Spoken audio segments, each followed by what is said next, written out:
G'day and welcome to the Grow a Small Business Podcast. I'm your host, Troy Truen. Each week, we speak with an owner who has grown a business with 5 to 30 team members to something bigger. Diving into their numbers and unearthing the pain they've experienced, we explore what they did to overcome each barrier and what they would do differently from day one. Let's get into it. Welcome, everyone. Today I'm interviewing Michael Earp from Earp Distilling Co, based in Newcastle, which is 2 hours northeast of Sydney here in Australia. Thanks for your time today, Michael. No, it's great to be here. Thank you.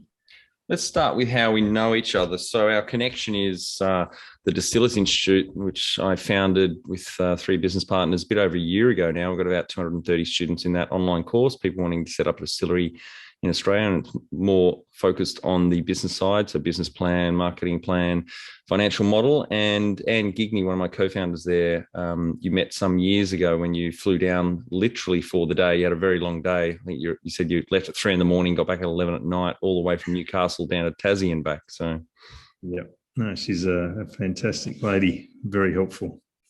She is. We'll tell our audience a bit about your business, what it does and how it makes money. So we have a distillery in Newcastle. It's in a suburb called Carrington, and it's an industrial area very close to the CBD. And we sell premium spirits together with food, events, education, and some great little experiences. We try to take the mystery out of distilling and help people understand what they're drinking and what's in their glass and why it tastes the way it does. And we try to have a layout in the distillery here that's, I guess, transparent and showing people our equipment, our laboratory, which is our gin school as well, and the barrel room. So while they're enjoying their drink and food. Right. And tell us how you started out. It was a serendipitous moment where I was surfing the web and I fell into a rabbit hole of information on whiskey distilling in, I think that was the Christmas of 2017 and January 18. I looked up what courses were available in Australia on distilling and found Anne's one-day course. And with 3 days' notice, I decided to pull the pin and head off on a 24-hour trip down to Tasmania, and I've never looked back. Great. What was the catalyst for the idea of venturing into whiskey? I don't know if there was a catalyst. It was just purely having a look at different aspects of it, and curiosity got the better of me. So it was really just that curiosity, I guess. And because you were already running a business with your brother Richard, weren't you? Generational family business. Yeah, we're 5th generation. The business has been involved in all sorts of things over the years. So we actually imported spirits at one stage. It's 137 years old, and we've been in coal mines and all sorts of things. And Richard and I had a chat about potentially setting up a distillery when I came back from the course, and we had a really good opportunity. There was no distillery in Newcastle at the time, and we had an old warehouse that was a really good potential venue. So, yeah, we sort of threw the idea around at each other and twisted each other's arm, and away we went. And so that was early 2018 when you came back with the idea and a bit of motivation from Tasmania is known as the epicenter of Australian whiskey. Bill Lark got the law overturned federally here in 1991 and started in 92. The godfather of Australian whiskey is known as. So you got back from the whiskey mecca and the passion's running through the veins. How long did it take before you started production? So we had a lot of problems with compliance, and the council was unfamiliar with distilling and the different aspects and safety of having a distillery. And we initially started the planning in only a month or two after I got back, like February, March. We then drew up plans for the building, and we started doing a little bit of research. At that stage, I had come across the equipment that we have, which is from the Netherlands, and we purchased a small still, started experimenting, and we submitted the DA for the building at the end of the year, which was December, and that was the start of a lot of headaches. It took us 8 months to convince the council that we could open it and get it going. So it was December 2019 when we actually opened the door. Wow. So it took about a year from after putting the DA in, December 18. Yep. Yeah. Great. And was that the cellar door, tasting room, etc., open then, or it was just production first and then opened the cellar door later? No, we actually started with, so I had Cameron, who's been with us since about mid-18. He was helping us doing some little experimenting and mucking around with recipes and things. When we opened in December 19, we had 3 staff on, and we actually opened it as a full bar and tasting experience with a lot of other spirits. It's not just our spirits. So we like people to actually compare our spirits to everyone else's, both national, like Australian spirits and international. Yep. And we had the warehouse was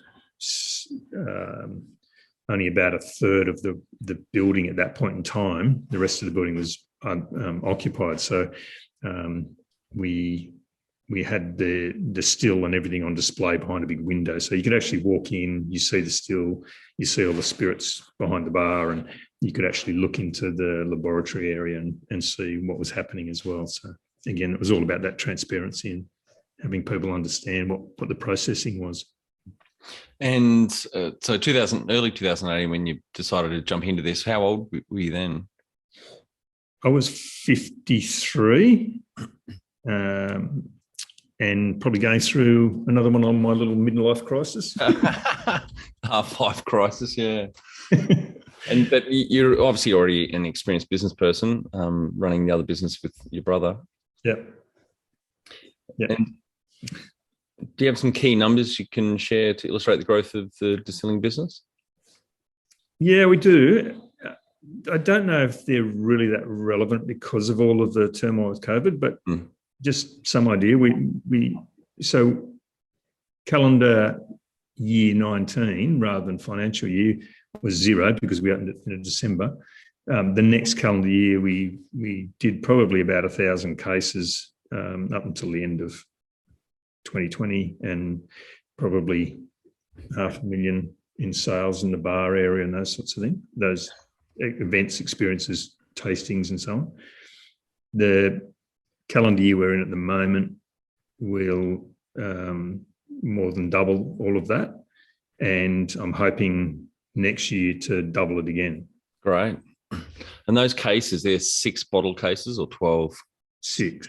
Yeah. Yep. Great. So we lost production entirely between March last year and September.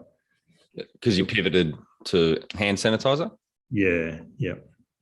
So when we started, we had about 3 people in the bar and myself and Cameron.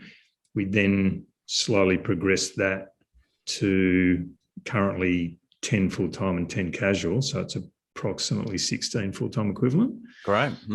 And during the sanitizer period, we had the front bar closed. Oh, it was open as a bottle shop and to sell the sanitizer, but we weren't doing actual bar sales. And we had about 50 people out the back doing bottling, and they were mostly people that we knew from the hospitality industry who had lost their jobs. Yeah, COVID hit. That's great that you were able to support the local hospo crew. Yeah, it was a really good opportunity, and it was great to be able to do it. And so when you started, that was effectively just yourself full time on this until Cameron, and then the 3 casuals. Yeah. Yep. Yeah, great. That's phenomenal growth. 1 to 16 effectively in a bit over a year and a half. Yeah. Yep. And I think we were actually growing and about to put on more people prior to this latest COVID outbreak. We were very heavily pushing events, and I guess there's a range of things we do out the back in the barrel room. It's another bar area that facilitates nearly 100 people again on top of the 100 in the front bar. And it's a great space for live music, corporate events, those sorts of things. So it was growing rapidly. And for context for the audience, how big is Newcastle? I think I asked you this on the webinar the other night, but how big is, how many people there? I think it's roughly 400, including the Lake Macquarie area and Lower Hunter. And then if you include Maitland and surrounding areas, it's closer to 600. Yep. All right. Great. When was the moment you felt like you'd succeeded?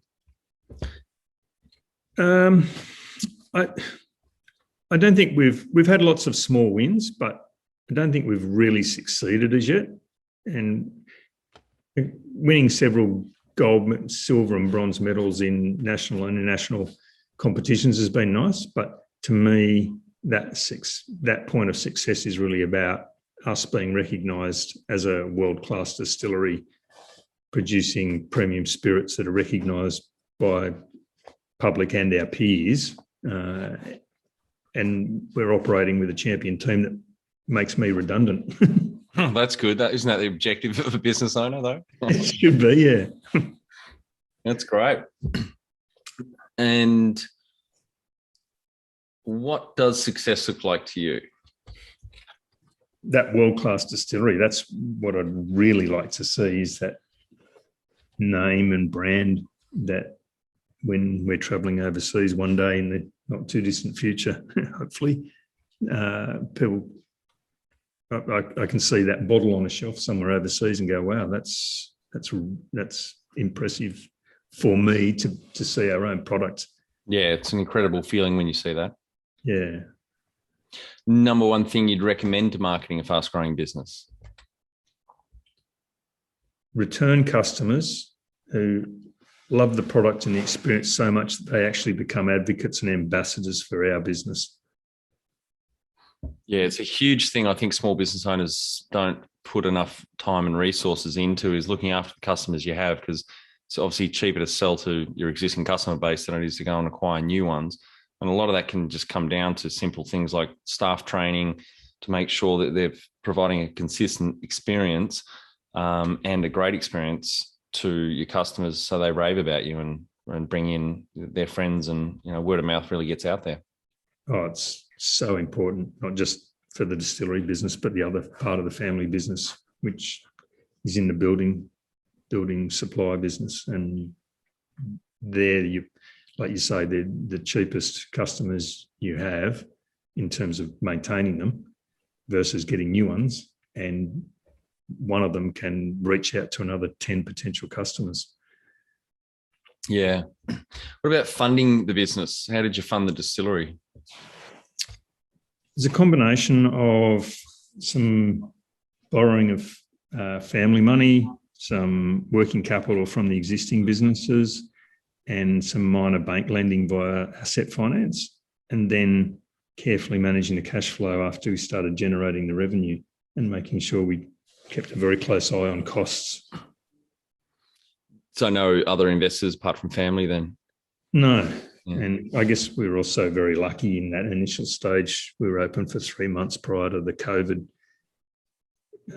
pivoting into the sanitizer, which it was a very difficult time, and very challenging, but it was also a lot of help cash flow, from a positive cash flow point of view. Yeah, it would have been great because that's over summer our time. Yeah. Yeah. If you were to start up today with plenty of funding, would you go into your industry? Probably. However, I'm finding it's a little bit like wineries 30 years ago and breweries 10 years ago, where I think the risk is getting higher with so many new distilleries starting, and the barriers to entry are becoming lower. And the recent win with the excise tax or the excise rebate is probably a huge benefit to many startups. The problem with that is that I think we're going to get to market saturation, and we'll start to see a lot of price competition where people aren't succeeding through differentiation. And so they'll start competing on price. But otherwise, yeah, I've enjoyed every minute of it. And I think the industry's been very interesting and very supportive. The distillers I've spoken to are always very happy to talk and help wherever possible. Yeah, it's a very collaborative industry and community orientated. A lot of distillers go out of their way to help other ones thinking of getting into the industry. It's great to see. Yeah. And that was very evident right from the start. When Anne, the first day course I did, the foundation course, we raced around to a number of venues and Anne had it all very well organised, but everyone was so open and so happy to help. It was incredible. Geez, you would have been tired on the plane. Did you fall asleep on the plane on the way home after a very long day? And I'm assuming quite a few whiskies around those distilleries.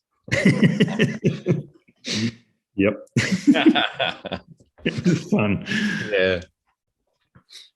And just back on that price competitiveness, I think we're already starting to see it in the Australian whiskey market. There's some big players coming in at much lower price points, and good barometer is the Tasmanian whiskey prices. So I've seen them starting to come down as well. So there's a lot more volume coming onto the market. And I think that's only going to continue, which is great for everyone, for the consumers particularly, and they get access to tasting more great Australian whiskies. Yeah, one of the courses, actually it was the conference with the ADA up in North New South Wales. Yeah. There was talk about how the Australian craft distillers only represented a very small fraction of the market. I think it was less than a few percent. I'm not sure where that is at the moment, but you wonder how far this can go before big alcohol companies start saying enough's enough. We've got to maintain our market share. So, well, I think like recent activity in the brewing space, the big players are just going to start snapping up some of the bigger producers. But yeah, I think there will be more consolidation out there. But I think with the increased excise rebate recently from $100,000 a year to $350,000, I think you'll also see more of the local brew pub model and the small distilling with a cellar door operation, because that rebate now makes it extremely viable for that. But I think there'll be less and less people trying to extend their sales through to distribution and particularly export. So it's going to be a really interesting 10 years ahead of us, I think. Yeah, I agree, 100%. Can you outline the most stressful point in your small business growth journey so our audience can learn from it? I don't know if there's any one particular stress point, and I've always tried to differentiate between distress and stress. Mm-hmm. A little bit of stress I don't think is a bad thing, but when it gets to stressful, that's another.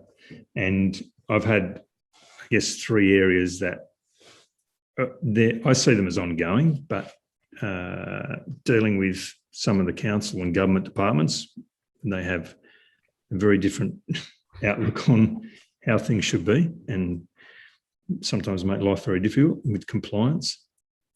Poor performing team members is another stressful area, and having to deal with that. And the old story of hiring slow and firing fast, and the ongoing one, which is always cash flow and just managing it.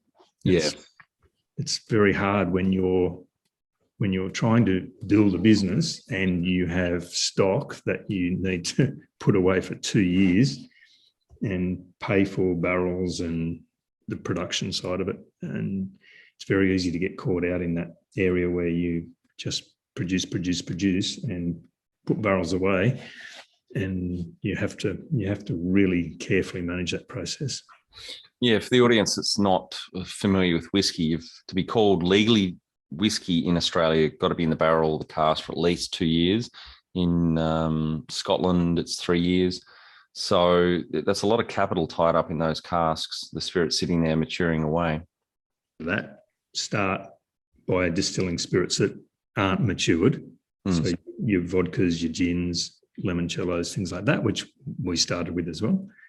We are currently quite heavily into rum as opposed to whiskey. We are still working on developing our premium whiskey, and we believe that there's a really good market opportunity in rum. So, but same maturation process, same rules apply Yeah. Yeah, I think there's growth in rum. I think it's growing at about 6% per annum off the top of my head. But back to a point you made earlier, did read something a few months ago that the gin volume consumed in Australia, something like 20% now of that volume is from Australian craft gin distilleries. So I think there is and there's still a bit of growth to go in the whiskey space, but rum in particular is a category that's really starting to bear out. Yeah, yeah. And there's a very broad opportunity because we're used to 2 or 3 very significant brands in Australia that have a style, and I see it as a little bit like gin broadening out and having so many different types and flavors and new botanicals introduced, and I think that's still to be experimented with rum. Yeah. Yeah, and I don't think there's that many rum distillers in Australia at the moment, craft-wise. So I think that's a really a good growth category. Yeah, well, hopefully. We actually have our first rum reaching maturation next week. Great. I'm going to look out for that, and because I've been getting a growing appreciation for rums. I'm a big fan of Hoochery from Spike up in far north WA, and also Jimmy Rum down in the Morning Peninsula. I do like my rums. Yeah, no, they've got some great products. And another one that we have been experimenting with is brandy. Right. Mm-hmm. So, a lot of people think that's an old person's drink. And many, many years ago, that was exactly the same situation with gin. So I think you'll see a lot of these spirits actually blossom into very different styles in the next 5 years. Yeah, yeah. What area in business do you feel you've had to work on the most to add the greatest value? Probably leadership. I'm not good at it, and I continue to work on it, but it's just one of those areas that evades me. It's very difficult. I work in the business a lot, I guess more as a manager than a leader. Mm-hmm. And with the startup, I find that's how you've in many cases got to bootleg it. You've got to walk the floor and clean the floors and do all that hard work yourself.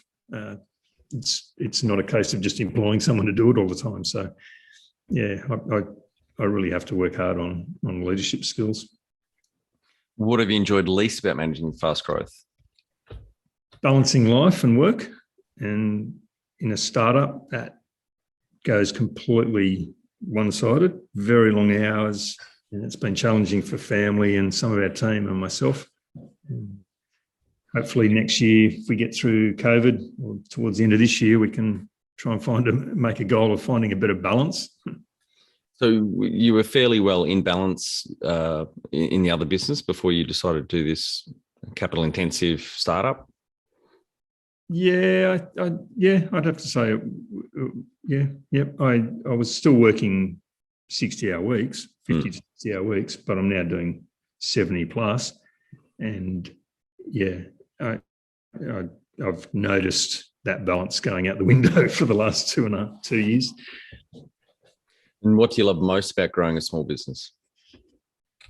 I've really enjoyed being part of a team that we've built here that just want to push harder. And the standard comment every week that we come and have a Monday morning meeting is we're in for a big week this week, and everyone comes to work just asking what's next. And sometimes it's a bit like being in Willy Wonka's chocolate factory with the capacity we have.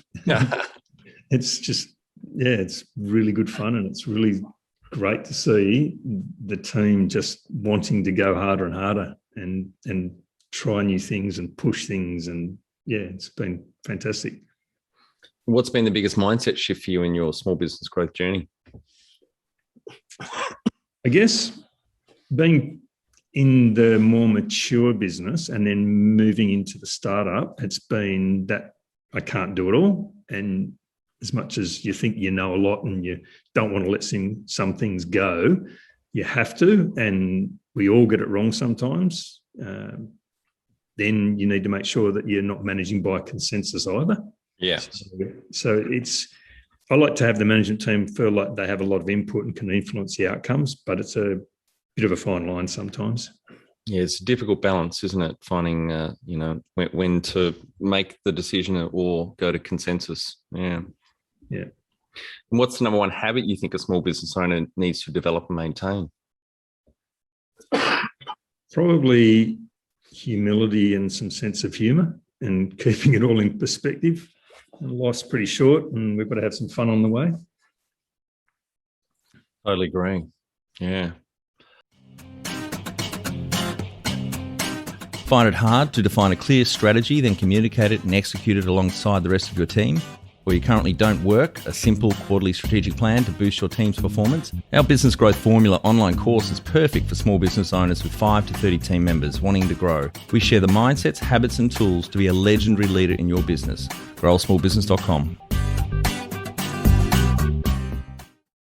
Sounds like you've got a great team there. Can you talk to how you've added people to that team, some wins, mistakes and advice for those listening? I don't think there's any magic formula. We just go through the normal process of reviewing CVs and interviews and then having some peer discussion about potential people. And we find that the culture of the organisation seems to quickly identify those that fit in and those that don't. And key managers have some pretty high expectations and poor performers are pretty quickly exposed. So it's nearly become, well, I guess it has become self-selective. So people feel that, they're not good enough for the team and they'll actually make a decision. So we try to help people that don't have all the skill sets as best we can. And there's a difference between that and people with the wrong attitude who don't last. So I also tried to lead from the front and by example I'm constantly cleaning floors and sweeping and being hands-on and trying to help wherever I can to show that, we don't tolerate the sort of laziness and poor attitudes. And that's really important to the team here.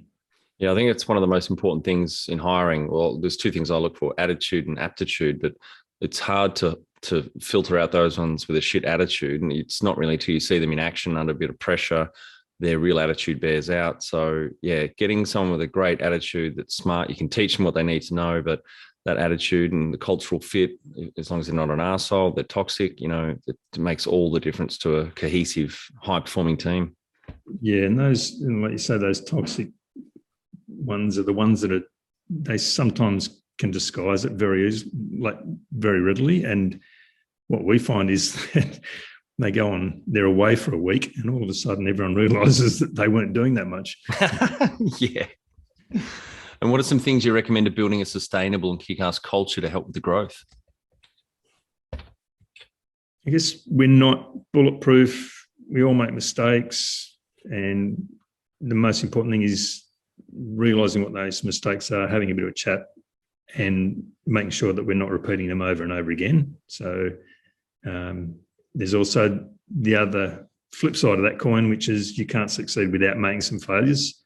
So we try to aspire to be world-class and have premium products and be in that top 1%. I'm by no means saying we're there, but that's what we aspire to be. And to do that, we've really got to work hard and do what 99% of other people aren't prepared to do. And then if people do put in a fantastic effort and we do get there, then we really need to make sure we celebrate as a team. Yeah, I think that's really important, especially as leaders and managers, to take a moment, pause and celebrate. I'm certainly not wired that way and I have to work on it and be conscious of it. But it's really important to team members to let their hair down and have a good time when you achieve a big milestone or project. Yeah, 100%. And tell our audience, we've touched on this a little bit, but how you've handled balance. So many years ago, I was given some concepts of having a reward system and some goals. So the goals to sort of balance everything are broken into 6 different areas, which is physical, educational, emotional, spiritual, and career, and then social and friends. And so I set goals each year in those areas. Sometimes they're the goals from the previous year because I didn't get there. And then the rewards they're called 10s, 20s, 50s and 100s. And these are small things. So the 10s is like daily 20s are weeklies, 50s are monthly, and 100s are annual type things. And they can be really small things like just a bit of extra sleep in, or go for a paddle or a mountain bike ride, or they might build into weekly things of going to the movie or out to dinner with your partner, or doing something a little bit different. And then the 50s are sort of like a weekend away, holidays overseas might be the annual one. So just trying to balance out and having, again, that balance of a bit of fun and trying to keep all elements of life in perspective.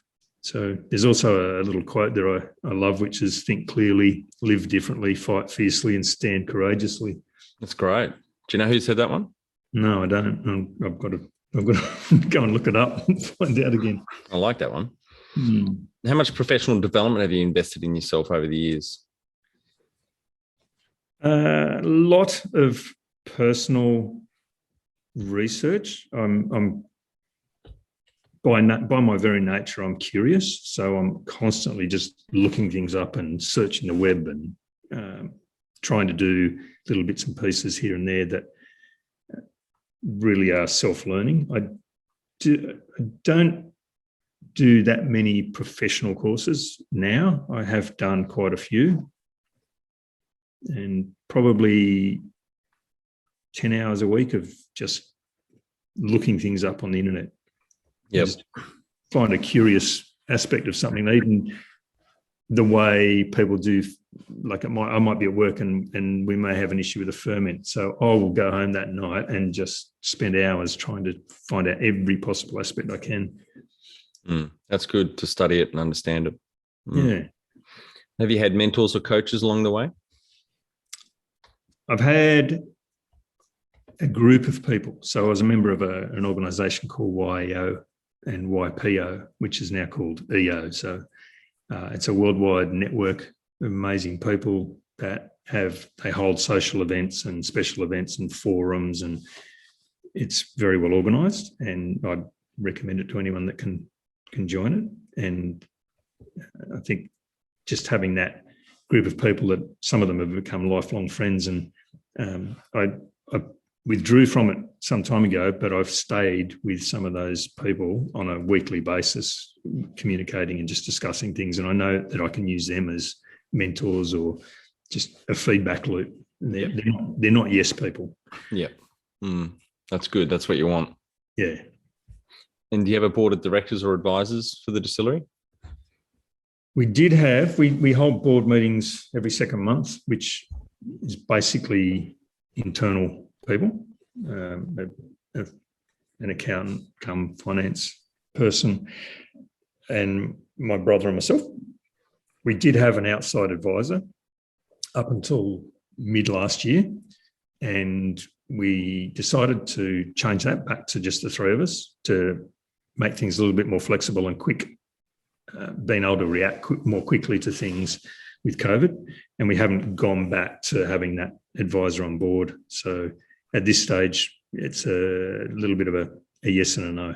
Yeah, right. No, it's good that you actually do have a board and you've got someone external or independent with the financial person there, which is a critical part of the board, the financial view. Yeah. And you meet regularly every 2 months. That's really good. Yeah, and there's a good bit of structure there. You know, we have monthly reporting and we go through that. We go through a little bit of strategy. We look at the management issues and the HR and the usual things. So yeah, no, it works reasonably well. Well, Mike, I wanted our final 5 questions. What do you think is the hardest thing in growing a small business? Good people. Shit, yeah. Just and you hear it time and time again. And finding them is one thing, keeping is another. Yeah, that's right. And it's something I say quite often, that people are the hardest thing in small business and where the values at, because like you said earlier, you can't do it on your own. No. Favorite business book which has helped you the most? Don't have a single one, and I'm not a big book reader, but the usual suspects I've read over the years are the E-Myth, 7 Habits, Maverick, which is... Oh, I love Maverick. Ricardo Semler. What a great book. Yeah. Was he Brazil going through the hyperinflation, took over the manufacturing business from his father in the early 80s, I think it was. They tried every management style, everything to grow the business and hold on to that growth. Like, it was just phenomenal what he did. That's a great book for those that haven't read it. You've got to look it up on, he does a TED talk as well, which is really good. Yeah, right. Yeah. Any great podcasts or online learning tools you use for your own professional development? No, I do look at quite a few of the TED talks, and I guess otherwise just searching the web. One tool you'd recommend to help grow a small business? You need to do a little bit of networking, I think. It's finding a small business group or like-minded people, take yourself out of your comfort zone and just try to find someone that can be honest and trustworthy with the feedback. Yep. And again, not that yes person, someone who challenges you. You know, they put the old black hat on. Yeah, you don't need sycophants around you, that's for sure. No. Finally, my favourite question. What would you tell yourself on day one of starting out? It's a long haul. If you're not excited, passionate, and enjoy what you're doing, it's not going to last. And the lucky few billionaires that we all read about are not the norm, and successful businesses take years or decades to build. So it's just going to take time. That's right. What's that saying? It takes 20 years to become an overnight success. Yep, no, that's good. Well, thanks very much for your time today, Michael. Really appreciate it. And I know the audience got a shitload of value out of your journey and what you shared with us. Congratulations to yourself and Richard and Cameron and the rest of the team. That's really impressive growth. 1 FTE to now around 16, and it would have been higher if COVID wasn't putting a lid on it every few months, but you'll get there. Yeah, no, we'll smash it out of the ballpark next year, I hope. That's great. And I'll look out for your rum. Thanks very much. Thanks, mate. Enjoy. Bye. And for our audience, we'd greatly appreciate a review in iTunes or whatever platform you listen to us on. More reviews means we bubble up higher in iTunes, etc. So more business owners looking for podcast help with their growth will find us.